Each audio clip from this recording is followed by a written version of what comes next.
Hello students, आज हम कुछ very short answer type questions करेंगे फर्स्ट चैप्टर में, जो मोस्टली एग्जाम में आते हैं। इम्पोर्टेंट क्वेश्चन है, कुछ सेलेक्टेड क्वेश्चन। बाद में ये पहली वर्कशीट है, उसके बाद हम दूसरी 2 और 3 मार्क्स के करेंगे, फिर 5 मार्क्स के क्वेश्चन भी करेंगे। तो आज चैप्टर 1 के कर रहे हैं इलेक्ट्रिक फील्ड एंड चार्जेज।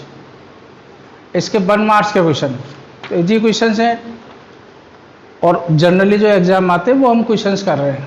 तो पहला क्वेश्चन देखो, आपको ये क्वेश्चन स्क्रीन पर एक साइड में देखते रहेंगे। मैं ये वाली वर्कशीट है, इस तरह की वर्कशीट बना रखी है। तो ये पहली वर्कशीट है, इसके बाद धीरे धीरे हम आगे बढ़ते रहेंगे, ऐसे ही वर्कशीट कराते रहेंगे। तो ये बोर्ड के लिए, फिजिक्स में बोर्ड एग्जाम में अच्छे मार्क्स लाने के लिए क्वेश्चंस को वो प्रैक्टिस अच्छी होनी चाहिए। और क्वेश्चन तभी अच्छे से होंगे जब आपने सब्जेक्ट को अच्छे से अंडरस्टैंड कर रखा है। पहले चैप्टर की आप वीडियोस को देख के थोड़ा अच्छे से उसको अंडरस्टैंड कर लेना, फिर ये क्वेश्चंस हो पाएंगे। तो देखो पहला क्वेश्चन, आपको क्वेश्चन वर्कशीट में देखेंगे, वो स्क्रीन पर देखेंगे लेफ्ट साइड में, राइट साइड में। पहला, which orientation of an electric dipole in a uniform electric field would correspond to stable equilibrium. ये कह रहे हैं which orientation of electric dipole in a uniform electric field would correspond to stable equilibrium. Stable equilibrium कौन सा होता है? ये suppose electric field का डायरेक्शन ऐसे है, और ये आपका इलेक्ट्रिक डाइपोल -q + q। तो ये डाइपोल मोमेंट का direction negative charge to positive charge, इसको बोलते हैं स्टेबल इक्विलिब्रियम। ये पोजीशन होती है, यानी P और E सेम डायरेक्शन में हो। तो आप लैंग्वेज में लिखना, P क्या है? Electric dipole moment. तो when P parallel to E, लेकिन आपको लैंग्वेज में आंसर देना होगा P क्या है? इलेक्ट्रिक डाइपोल मोमेंट या angle between electric dipole moment and electric field is 0। वो स्टेबल इक्विलिब्रियम की कंडीशन होती है। तो इसका आंसर तो क्या है? θ0। लेकिन आपको थीटा बताना होगा किसके between 0? Angle between electric dipole moment and electric field is equals to 0। वो ओरिएंटेशन होता है। ये स्टेबल इक्विलिब्रियम का है, अनस्टेबल का 180। तो आंसर तो इसका θ0 है। कई बच्चे θ0 लिख देते हैं, लेकिन ये परफेक्ट आंसर नहीं है। आपको बताना होगा थीटा किसके बिटवीन।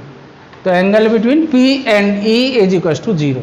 ये इसका आंसर है। P या बताना होता है angle between electric dipole moment and electric field. अब देखो second question, if the radius of the Gaussian surface enclosing charge is half, how does the electric flux through the Gaussian surface change? ये कह रहे हैं Gaussian surface spherical, a radius of the Gaussian surface enclosing a charge is half। Second question कर रहा हूं। देखो second question बोल रहा है रेडियस ऑफ गाउसियन सरफेस। इसने स्फेरिकल नहीं बोला, लेकिन मे भी स्फेरिकल मान लेते हैं सब। ये स्फीयर है, इसकी रेडियस अभी r है, इसके अंदर कोई चार्ज रखा हुआ है q, और ये सपोज यहाँ रखा हुआ है। अब रेडियस को आधी हाफ कर दी, हाफ करने के बाद अब इसकी रेडियस कितनी हो गई? r/2। अगर ये चार्ज यहाँ बाहर हो गया तो इस केस में इलेक्ट्रिक फ्लक्स कितना होगा? गाउस लॉ से φ = enclose total enclose charge upon ε0। इसमें कितना होगा? φ 0। अगर रेडियस हाफ करने से एनक्लोज चार्ज बाहर हो गया तो इसने पोजीशन नहीं बताई है चार्ज कहाँ रखा है, इसलिए मैं बोल रहा हूँ ये बात। जैसे अगर सेंटर पे रखा है तो रेडियस हाफ करोगे तब भी वो सेंटर भी रहेगा, क्यों? इनसाइड ही रहेगा। तो इसका आंसर क्या होगा? If the radius of Gaussian surface enclosing charge is half, how does the electric flux through the Gaussian surface change. Electric flux कैसे चेंज होगा? तो देखो चेंज हो भी सकता है, रिमेन सेम भी रह सकता है। इसमें चेंज कब होगा? जब चार्ज बाहर पड़ जाएगा, रेडियस हाफ होने से अंदर नहीं रहेगा तो चेंज हो जाएगा। ये 0 भी हो सकता है, और कुछ चार्ज यहाँ कुछ यहाँ रखा है, कुछ अंदर रह गया, कुछ बाहर रह गया, ऐसा भी पोजीशन है। बोला तो है नहीं कहाँ रखा है। तो आप इसका आंसर दोगे इलेक्ट्रिक फ्लक्स रिमेन सेम, यानी मैं शॉर्टकट लिख रहा हूँ सेकंड का answer, electric flux remain same if enclose charge in it remain same। अगर अंदर रखा हुआ चार्ज सेम है तो रिमेनिंग वो इलेक्ट्रिक फ्लक्स भी सेम रहेगा। If enclose charge in it remain same. अगर एनक्लोज चार्ज चेंज होता है तो फ्लक्स भी चेंज होगा। कई बच्चे इसका आंसर लिख देते हैं रिमेन सेम, तो रिमेन सेम इसका नहीं आएगा, चार्ज बाहर भी हो सकता था, पड़ सकता था ना। जैसे चार्ज ये सपोज Q1 है, ये Q2 है, तो ये जैसे रेडियस हाफ की तो Q2 तो Q1 अंदर है गया, Q2 बाहर हो गया, तो फ्लक्स इसका अब जीरो नहीं होगा। इस केस में Q1 अपॉन एप्सिलॉन नॉट हो जाएगा, यहाँ Q1 प्लस Q2 हो जाएगा, तो ये Q1 अपॉन एप्सिलॉन नॉट तो चेंज हो गया ना। तो डिफरेंट कंडीशन है, इसलिए उसके अकॉर्डिंग आपको आंसर लगना होगा इसका। इलेक्ट्रिक प्रेस ये बहुत इजी क्वेश्चन लगता है, लेकिन आंसर इसका ये है phi remain same if enclose charge in it remain same. अब थर्ड क्वेश्चन, ये प्रीवियस ईयर के क्वेश्चन है जो आपके एग्जाम में आए हुए हैं, किसी ना किसी एग्जाम में कभी ना कभी। Third, define the term electric dipole moment of a dipole. ये कह रहे हैं इलेक्ट्रिक डाइपोल मोमेंट को डिफाइन करो और स्टेट इट्स एसआई यूनिट भी बताओ। देखो इलेक्ट्रिक डाइपोल मोमेंट आप जानते हो ना, P = Q × 2A। कई बच्चे इलेक्ट्रिक डाइपोल मोमेंट की डेफिनेशन में इलेक्ट्रिक डाइपोल की डेफिनेशन दे देते हैं। इलेक्ट्रिक डाइपोल क्या होता है? Two equal and opposite charges separated by a small distance. वो नहीं देना, वो तो इलेक्ट्रिक डाइपोल की है, ये पूछ रहे हैं इलेक्ट्रिक डाइपोल मोमेंट। तो इसकी डेफिनेशन क्या लिखोगे? ये P इलेक्ट्रिक डाइपोल मोमेंट है Q × 2A। Q either charge, 2A distance between two charges. तो इसकी डेफिनेशन होगी electric dipole moment is the product of either charge and distance between them of electric dipole. यानी electric dipole का either charge और उनके between जो distance है उनके प्रोडक्ट को हम इलेक्ट्रिक डाइपोल मोमेंट बोलते हैं। इसी को आपको लैंग्वेज में लिख देना है। अब इसकी यूनिट क्या होगी? कूलाम, चार्ज की coulomb, 2A distance metre, coulomb metre इसकी ऐसा यूनिट है। डायरेक्शन भी बता देता हूं, डायरेक्शन क्या होता है इसका? Negative charge to positive charge. इसका डायरेक्शन होता है negative charge to positive charge. ये 1 मार्क्स के क्वेश्चन है, वेरी शॉर्ट आंसर टाइप हम क्वेश्चन कर रहे हैं अभी। अब देखो fourth question, in which orientation a dipole placed in uniform electric field is in stable unstable equilibrium. यानी डाइपोल को, ये पहला क्वेश्चन है उस जैसा ही है, किस ओरिएंटेशन में रखें जिससे स्टेबल में आ जाए। तो स्टेबल के लिए क्या होता है? स्टेबल के लिए भी पड़ा θ0, तो आपको पूरा लिखना पड़ेगा angle between electric dipole moment and E = 0। वो स्टेबल इक्विलिब्रियम की कंडीशन है।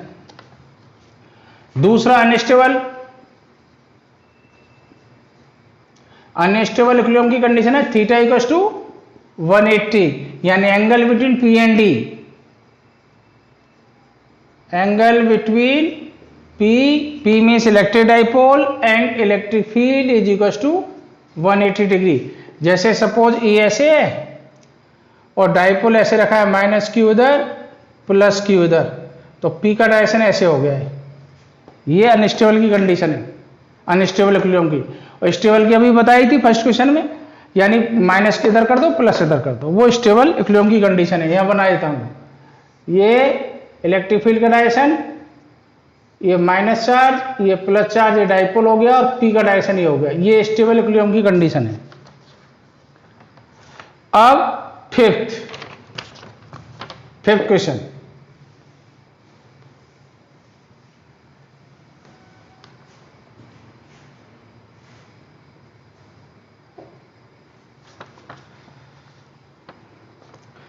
Name the physical quantity whose SI unit is, SI unit देखिए जूल पर कूलाम, जूल ऐसे लिख देता हूं, जूल पर कूलाम। इसने ऐसे लिखी है जूल पर कूलाम, मैंने ऐसे लिख दिया। इट इज स्केलर और वेक्टर क्वांटिटी। पहले तो इसका नाम बताओ फिजिकल क्वांटिटी का, ये क्या है? देखो जूल किसकी यूनिट है? एनर्जी और वर्क, तो ये लिख दिया W। कूलाम किसकी यूनिट है? चार्ज। अब W/Q हमने क्या पढ़ा था? पोटेंशियल। ठीक है, ये पिछली सेकंड चैप्टर का आ गया है क्वेश्चन। ये सेकंड चैप्टर का है NCERT का, बी पोटेंशियल। तो ये किसकी यूनिट हो गई? Electric potential. फिजिकल क्वांटिटी कौन सी हो गई? Electric potential. और पूछ रहा है इट इज स्केलर और vector quantity. Electric potential is scalar quantity, ये स्केलर क्वांटिटी है। डिफाइन इलेक्ट्रिक डाइपोल मोमेंट, ये पहले आ ही चुका है थर्ड क्वेश्चन में। अब 6 जो क्वेश्चन है वो अभी थर्ड में आ गया। Define electric dipole moment, right it SI unit. Same question है, ये पहले तो आया था, ये 2011-12 में 2 बार आ चुका है और पहले भी थर्ड क्वेश्चन में 2008-11। डिफाइन इलेक्ट्रिक डाइपोल मोमेंट, तो पी इलेक्ट्रिक डाइपोल मोमेंट यही अभी बता दी, Q × 2a, और इसकी एसआई यूनिट कूलॉम मीटर। ये तो रिपीट हुआ है। 7th क्वेश्चन,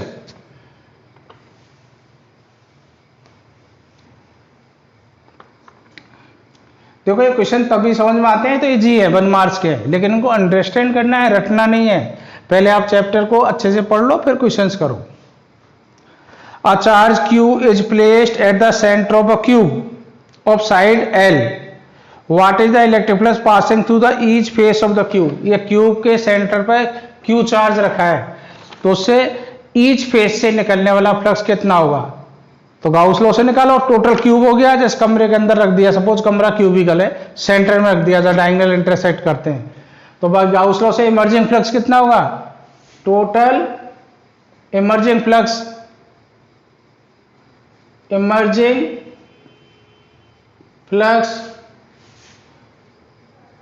थ्रू क्यूब, यही तो बोलेगा phi = enclose charge upon epsilon naught, ये होगा। ये टोटल क्यूब से निकलने वाला फ्लक्स है, लेकिन पूछ रहा है ईच फेस, ये पूछ रहा है passing through each face of the cube. Cube में कितने फेस हैं? 6, सारी सरफेस एक जैसे होते हैं, तो ईच फेस के लिए कितना हो जाएगा? Flux emerging out from each face, तो ये टोटल था, एक फेस के लिए कितना बचेगा? 1/6 Q/ε0, ये ईच फेस का आ गया। अब 9th क्वेश्चन,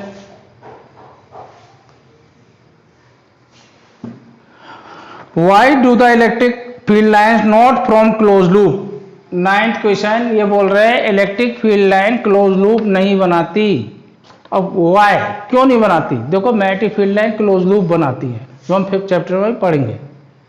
तो electric field line close loop नहीं बनाती। बेसिकली इलेक्ट्रिक फील्ड लाइन जो स्टार्ट होती है ना, उसका डायरेक्शन जो पॉजिटिव चार्ज से स्टार्ट होती है और नेगेटिव चार्ज पे जाके एंड हो जाती है। अब क्लोज लूप का मतलब फिर नेगेटिव से आनी चाहिए पॉजिटिव की तरफ। तो इलेक्ट्रिक फील्ड लाइंस की प्रॉपर्टी है start from positive charge and at a negative charge. अब नेगेटिव चार्ज से फिर पॉजिटिव चार्ज की तरफ नहीं आती, तो ये क्लोज लूप नहीं बनाती, because direction of the electric field lines, direction of the electric field line positive charge to negative charge, it start from positive charge and at a negative charge, so they do not form a closed loop। इसलिए close loop नहीं बनाती, क्योंकि positive charge से start होती है, negative charge पर and हो जाती है। इनका डायरेक्शन ऑलवेज पॉजिटिव से नेगेटिव की तरफ होता है, नेगेटिव से पॉजिटिव की तरफ नहीं होगा। इसलिए नेगेटिव से पॉजिटिव तरफ लूप तो तभी बनेगा, ऐसे आए और फिर घूम के ऐसे आ गए, तो ये पॉसिबल नहीं है। 10th question, is the electric field due to a charge configuration with total charge 0 necessarily 0। ये कह रहे हैं is the electric field due to a charge configuration, electric field due to a charge configuration with total 0 necessarily 0।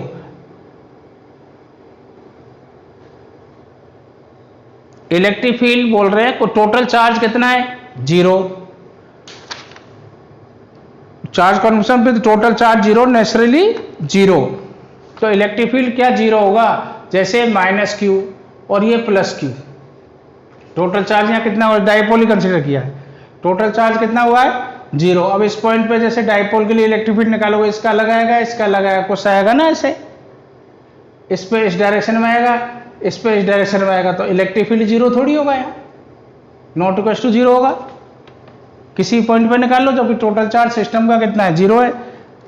तो ये पूछ रहा है, इसको जस्टिफाई भी करना है। Is the electric field due to a charge configuration with total charge zero necessary zero, या टोटल चार्ज जीरो है तो इलेक्ट्रिक फील्ड जीरो नहीं होगा। तो आप एग्जांपल दे सकते हो इलेक्ट्रिक डाइपोल का, जैसे -q और +q, ये सेंटर। अब इस पॉइंट पे आप निकालोगे शॉर्ट डाइपोल है, एक्सियल पॉइंट पे क्या आता है इलेक्ट्रिक फील्ड की वैल्यू E = 2kp/r³, लेकिन टोटल चार्ज कितना है डाइपोल का,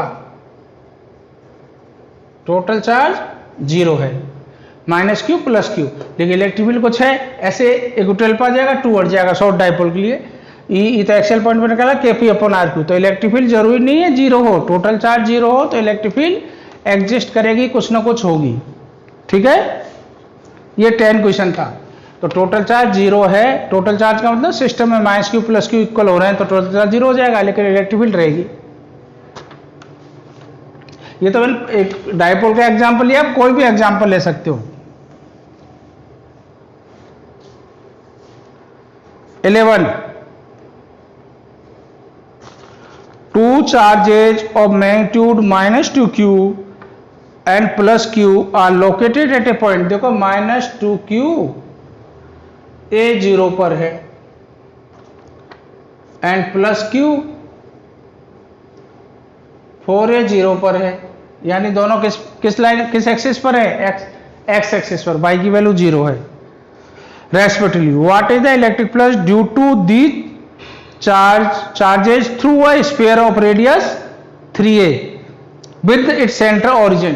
ये कह रहे हैं उस स्फीयर का बताओ जिसका रेडियस 3a और सेंटर ओरिजिन है। तो देखो एक बार बनाता हूं, ये ओरिजिन हो गया, ये पॉइंट मैंने ले लिया A0 और ये ले लिया मैंने 4A0, ये एक्स एक्सिस ये वाई एक्सिस, ऐसे ही तो होंगे A0 पर एक्स एक्सिस 4A0 पॉइंट भी एक्स एक्सिस पे होगा। अब रेडियस 3a कहीं यहां पड़ेगी, सेंटर एरिया, तो ये सर्कल ऐसे ही तो बनेगा, स्फीयर ऐसे करके। अब पूरा मान लीजिए मैं इक्वल नहीं बनाया, इधर ही इतना ही इधर जाएगा ये, तो ये 3a0 ये पॉइंट हो गया आपका 3a0। अब यह चार्ज कितना है -2q और यहाँ चार्ज कितना है +q। अब इस स्फीयर से इमर्जिंग फ्लक्स पूछ रहा है, तो गाउस लॉ से क्या होता है इमर्जिंग फ्लक्स, लिख देना outgoing flux emerging flux from through this sphere is total charge enclose in it. Total charge कितना है -2q, ये चार्ज तो बाहर हो गया अपॉन एप्सिलॉन, ये इमर्जिंग फ्लक्स होगा, ये चार्ज इसके बाहर पड़ गया, तो इनसाइड चार्ज कितना है -2q। 3a के लिए 4a तो बाहर रहेगा, 3a रेडियस तो यहीं कंप्लीट हो गई, 3a इधर 3a ही इधर होगी इस साइड, लेकिन वो जगह आपको कम मैंने इसे समझाने के लिए इतना ही बनाया है। तो स्फीयर है ये, तो इधर कितना रहेगा, अंदर चार्ज रहा -2q, तो गाउस लॉ से -2q अपॉन एप्सिलॉन। ये 11 क्वेश्चन था। अब 12,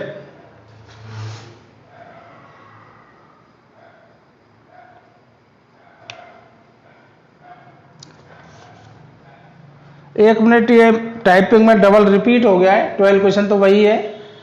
2 चार्जेज ऑफ मैग्नीट्यूड, ठीक है, ये 12 क्वेश्चन रिपीट हो गया है, तो रिपीट है ये क्या, ये ही है, दोबारा टाइपिंग एरर कर दी उन्होंने। What is the electric flux due to these charges through a sphere of radius 3, as it is question वही है। अब देखो 13 question, why do the electrostatic field lines not from closed loop,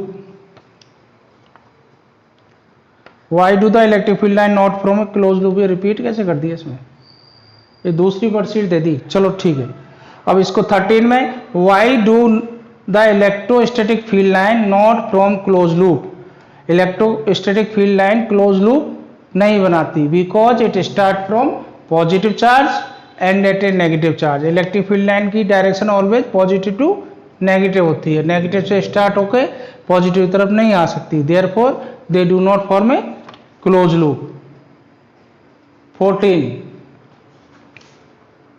why do the electric field line never cross each other, electric field line एक दूसरे को कभी intersect नहीं करती, क्रॉस नहीं करती। देखो हमने प्रॉपर्टी सीखी है ये फील्ड लाइन है, सपोज इसके किसी पॉइंट पर हम टेंजेंट ड्रॉ करते हैं, तो टेंजेंट क्या देती है? Direction of electric field at that point, जैसे ए पॉइंट पर, और बी पे यहाँ टेंजेंट ड्रॉ करेंगे तो ये आएगी, तो इलेक्ट्रिक फील्ड का बी पॉइंट पर डायरेक्शन देती है। Tangent drawn at any point on electric field line give us the direction of electric field. अभी पूछ रहे हैं दो इलेक्ट्रिक फील्ड लाइन इंटरसेक्ट नहीं करती, सपोज करते हैं इंटरसेक्ट कर गई, तो इसकी टेंजेंट इस इलेक्ट्रिक फील्ड लाइन की टेंजेंट खींचो, सपोज ऐसे आ गई, इसकी खींचो ऐसे आ गई, एक ही पॉइंट ए पर इलेक्ट्रिक फील्ड की दो डायरेक्शन हो गई, एक ही पॉइंट ए पर इलेक्ट्रिक फील्ड की दो डायरेक्शन हो गई, वो पॉसिबल नहीं है, इसलिए दो इलेक्ट्रिक फील्ड लाइन इंटरसेक्ट नहीं करती। तो इसमें आपका ये क्वेश्चन था ना 14, why do the electric lines field lines never cross each other. तो आप शॉर्टकट लिख देना, कुछ समझ तो आ गया, क्योंकि दो टेंजेंट होंगी तो दो डायरेक्शन दे देगा, और एक ही पॉइंट पर दो डायरेक्शन नहीं हो सकती सेम फिजिकल क्वांटिटी की इलेक्ट्रिक फील्ड की। तो two field line never intersect each other because at a intersecting point there are two direction of electric field, that is not possible. Intersecting point पर electric field की दो direction होंगी, वो possible नहीं है, इसलिए two electric field line never intersect each other.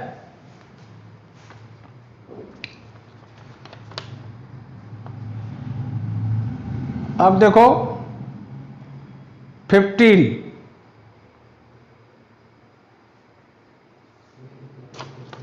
what is the electric flux through a cube of side 1 centimeter which enclose an electric dipole।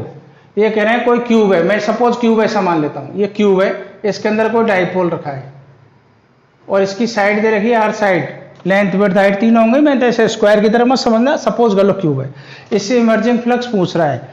तो Gauss law से क्या हुआ emerging flux? Total charge upon epsilon not summation Q, total charge enclose in it. Total charge कितना हो गया? Minus Q plus Q, 0 upon epsilon not, तो कितना हो गया? 0। ये तो गाउस लॉ से निकला कॉन्सेप्ट। चले आप देखते हो पॉजिटिव से जितनी फील्ड लाइन बाहर निकलेगी, नेगेटिव चार्ज से उतनी एंटर कर जाएंगी, तो नेट इलेक्ट्रिक फील्ड लाइन 0 रहेंगी। ठीक है, number of electric field line जितनी बाहर निकली उतना ही एंटर कर जाएंगे, इसलिए फ्लक्स कॉन्सेप्चुअली बता रहा हूँ, इसलिए 0 आ रहा है। और गाउस लॉ से एनक्लोज चार्ज टोटल कितना है? माइनस क्यू प्लस क्यू 0, तो इमर्जिंग फ्लक्स कितना हो गया? 0। इलेक्ट्रिक डाइपोल को किसी भी क्लोज सरफेस के अंदर रख दोगे तो इमर्जिंग फ्लक्स 0 आएगा, क्योंकि टोटल चार्ज कितना है? 0 हो जाता है गाउस लॉ से। अब 16 क्वेश्चन,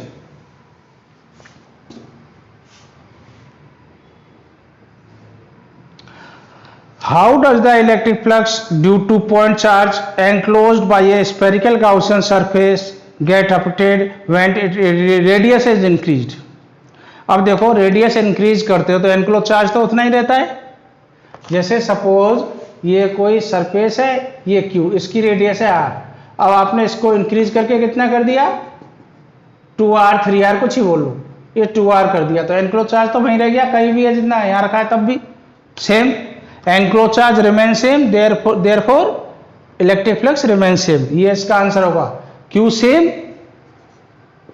क्यू को लिखना है enclose charge same, therefore electric flux remain same. मैं शॉर्टकट लिख दिया है, चार्ज उसके अंदर वो ही रहेगा, उसकी रेडियस इंक्रीज करने से, रेडियस डिक्रीज करने से तो चेंज हो सकता है कि चार्ज बाहर भी पड़ सकता है।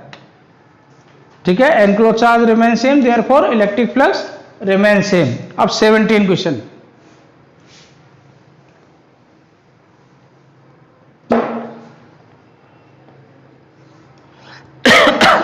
Draw a plot showing variation of electric field with distance from the centre of solid conducting sphere of radius capital R having charge plus Q। तो देखो इलेक्ट्रिक फील्ड ये कह रहे हैं कोई सॉलिड स्फीयर है, कंडक्टिंग स्फीयर, इसको charge दिया है Q, तो इसके चार्ज सारा सरफेस पे रहता है कंडक्टिंग स्फीयर का, इसकी रेडियस दे रखी है R, तो इसका E और R में ग्राफ खींचो, E वर्सेज R डिस्टेंस, इसका ग्राफ खींचना है। तो इसको 3 फॉर्मूले हैं, E आउट, जब ये R कैपिटल R से ज्यादा पॉइंट के आउटसाइड पड़ रहा है तो क्या होता है फॉर्मूला इसका? K कैपिटल Q दे रखा है, KQ अपॉन R स्क्वायर। अब K की वैल्यू तो ये है 1/4πε0 Q/r²। और E सरफेस पे कितना होगा, कैपिटल R के इक्वल हो जाएगा यार, KQ/कैपिटल R² या 1/4πε0 Q/कैपिटल R²। E इनसाइड क्या होता है कंडक्टर के अंदर, इलेक्ट्रिक फील्ड 0। कंडक्टर के अंदर इलेक्ट्रिक फील्ड कितना होता है, इनसाइड 0। अब इसका ग्राफ खींचना है, तो देखो यहां ग्राफ खींचता हूं। इधर तो ले लिया E, ये आपने ले ली इधर डिस्टेंस R, ये आपका ओरिजिन हो गया। अब देखो यहां E कैसे है आउटसाइड, E इनवर्सली 1/r²। ये मैक्सिमम वैल्यू हो गई सरफेस पर, बाद में R बढ़ेगा तो कम होता जाएगा। इनसाइड क्या है 0।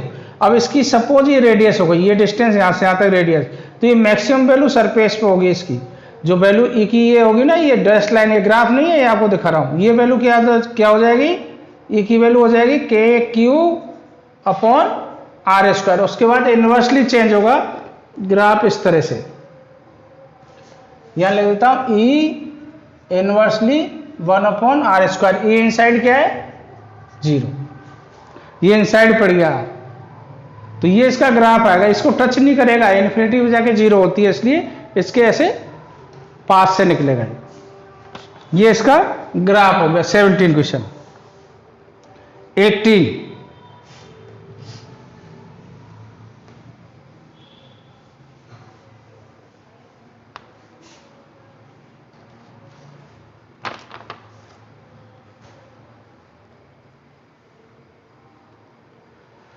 A point charge plus Q is placed in the vicinity of a conducting surface. Draw the electric field line between the surface and the charge. ये कह रहा है plus Q charge, question number है 18। Plus Q charge को conducting surface है, plus Q charge placed in the vicinity of conducting surface, ये ले लिया आपने इस तरह से, यहां रखा है प्लस Q चार्ज, इसके पास में रखा है।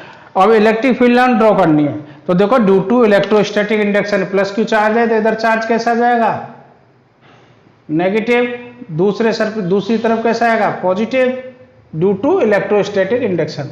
अब फील्ड लाइन क्या होती है, नेगेटिव चार्ज से चलती है और नेगेटिव पॉजिटिव चार्ज से चलती है और नेगेटिव पे एंड हो जाती है।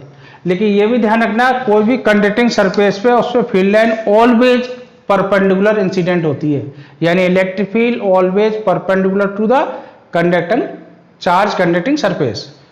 तो इस पर फील्ड लाइन जब आएगी ऐसे सीधी लाओगे तो परपेंडिकुलर दिख रही है आपको, ऐसे इधर लाओगे कर्व कैसी है, लेकिन यहाँ आपको इंसिडेंट परपेंडिकुलर होगी ऐसे, डायरेक्शन यहाँ डाल देता हूँ।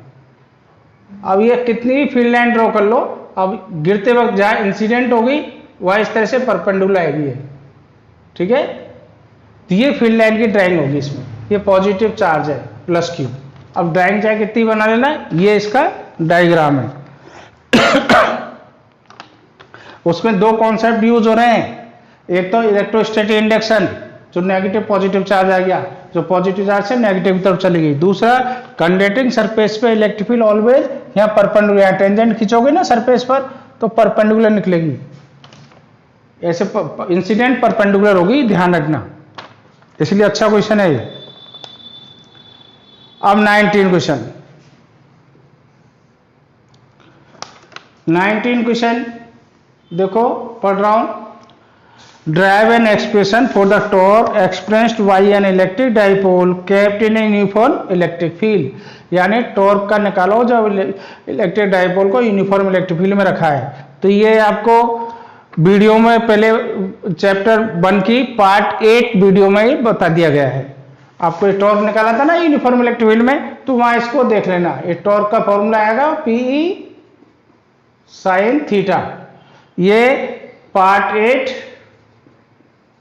Chapter 1 electric field and charges, उसका ये वीडियो उसमें दे रखी है, उसमें देख लेना, सिंपल सा डेरिवेशन है। अब 20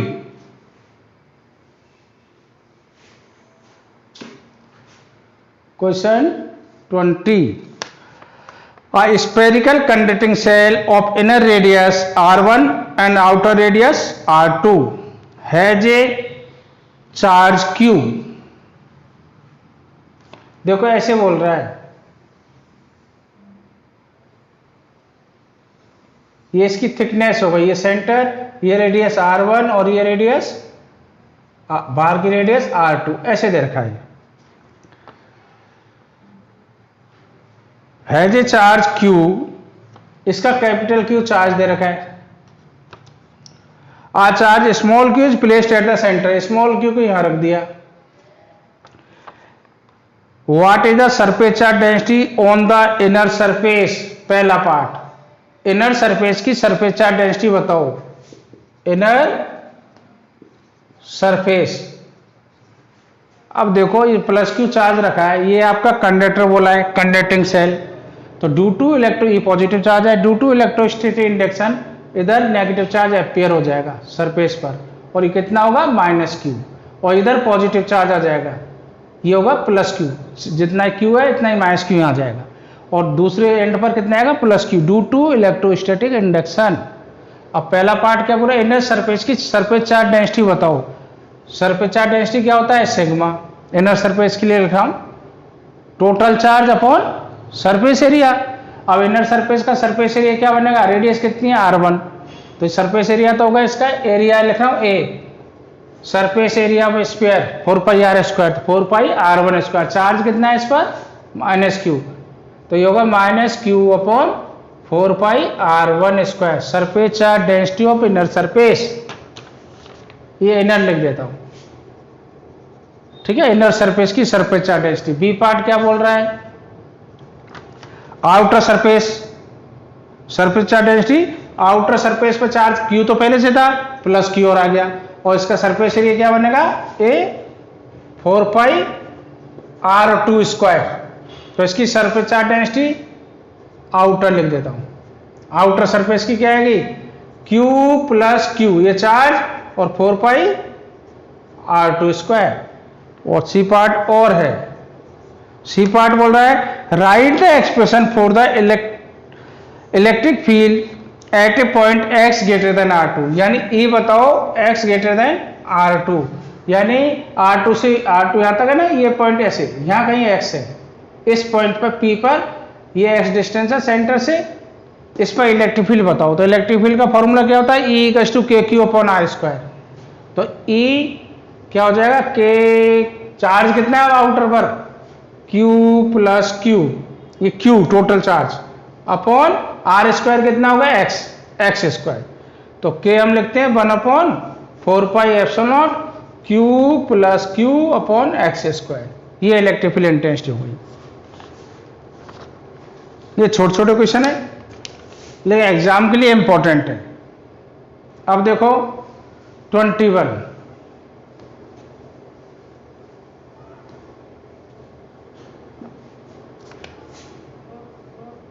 21, two fixed point charges plus 4e and plus e units separated by a distance a, ये कह रहा है a डिस्टेंस पर इधर प्लस 4e चार्ज है, इधर प्लस e चार्ज है, इनका डिस्टेंस कितना है, इनका पॉइंट भी देता हूं, सपोज ए भी है, a distance, where should be the third point charge be placed for it to be in equilibrium। Third point charge को क्या रखो, सपोज थर्ड पॉइंट चार्ज आपने यहां रख दिया Q, 4e से इसका डिस्टेंस कितना है, सपोज x, ये लैंग्वेज में लिख देना, और ये कितनी रहेगी फिर, ये डिस्टेंस a - x। अब यहाँ क्या इक्विलिब्रियम में होना चाहिए, इक्विलिब्रियम का मतलब इलेक्ट्रिक फील्ड टोटल क्या आना चाहिए, तो फोर्स निकाल दो, इस पर जो फोर्स है, इस पॉइंट का नाम C दे देता हूं, ठीक है। तो देखो 2 मार्क्स में भी आ सकता है, फोर्स ऑन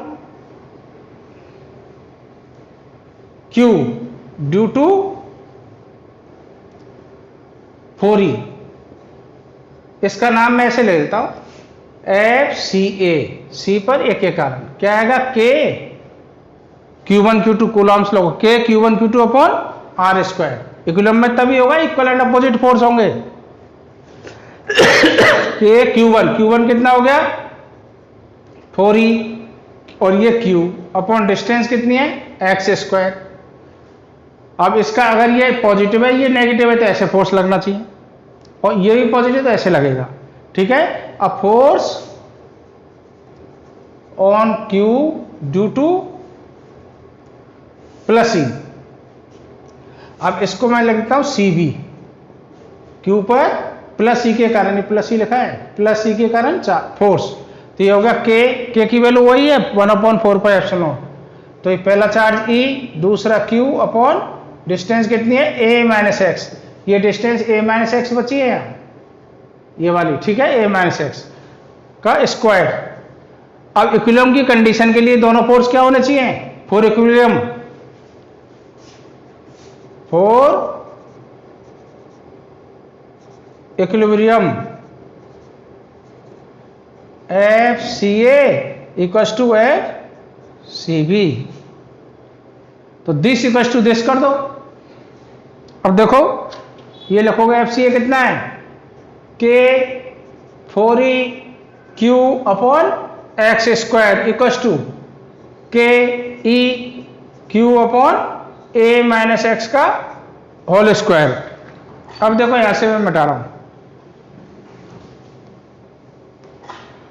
अब कैसे के कट जाएगा, क्यू से क्यू कट जाएगा, ई से ई कट जाएगा, यहां बचेगा 4/x स्क्वायर, 4/x स्क्वायर, इधर बचेगा 1/a माइनस एक्स का whole square, 1/a minus x का whole square, taking square root both side. तो टेकिंग लिख दे रहा है, टेकिंग स्क्वायर रूट लिखूं क्या, शॉर्टकट तो लिख देता हूं, स्क्वायर रूट ले लो, taking square root both side, तो कितना बचेगा 2/x, ये कितना बचेगा 1/a माइनस एक्स। आपको क्या फाइंड करना है, x, जो 4e से आपने डिस्टेंस ली थी वो x है, तो क्रॉस मल्टीप्लाई कर दो, x इक्वल्स टू ये x इंटू 1, ये हो जाएगा 2a माइनस 2x, 2x को इधर ले जाओ, 3x इक्वल्स टू 2a, तो x इक्वल्स टू क्या आ जाएगा 2/3a। अब ये डिस्टेंस किससे है, फ्रॉम 4e, अगर e से पूछे तो a में से माइनस कर लेना, वो 1/3 आ जाएगी, 2/3 है वो 1/3 आएगी, ठीक है, फ्रॉम 4e, उससे इसका ये डिस्टेंस है। ये छोटे छोटे क्वेश्चंस थे जो 1 मार्क्स में, कभी कभी 2 मार्क्स में भी आ जाते हैं। अब इसके बाद हम नेक्स्ट वर्कशीट करेंगे, उसमें 2 और 3 मार्क्स के क्वेश्चंस होंगे।